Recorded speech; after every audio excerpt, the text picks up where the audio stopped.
Hey there. Ever wonder why the periodic table looks the way it does with all those rows and columns? Well, buckle up because I'm about to take you on a whirlwind tour of this iconic symbol of science. Let's start with the basics. The periodic table is not just a random arrangement, it's a masterpiece of scientific insight. It orders all the known chemical elements based on their atomic numbers. That's the number of protons in an atom's nucleus. This setup highlights the periodic patterns in element properties, and boy, does it make chemistry a lot easier. Now imagine the table as a big grid. The rows or periods tell us how many shells of electrons an element has.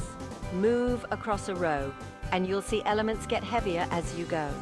The columns or groups are super interesting. They group elements that share similar chemical behaviors. That's why elements in the same column often feel like distant cousins.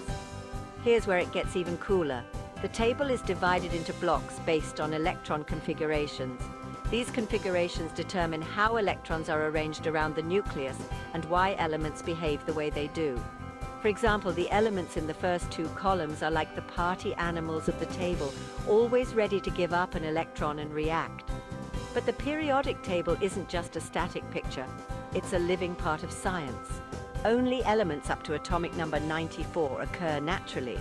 Beyond that, scientists create new elements in labs, and as of now, we've confirmed up to element 118. Exploring these elements requires pushing the boundaries of technology and science. Talk about an adventure! And here's a mind-boggler. While we've filled up 7 rows so far, scientists believe there could be more out there. The question of how many more elements can exist and where exactly they fit in the table is part of ongoing scientific detective work. So next time you look at the periodic table, remember it's not just about squares on a chart. It's a dynamic tool that continues to evolve and expand, just like our understanding of the universe. Pretty amazing, right? Thanks for joining me on this atomic journey. Catch you next time.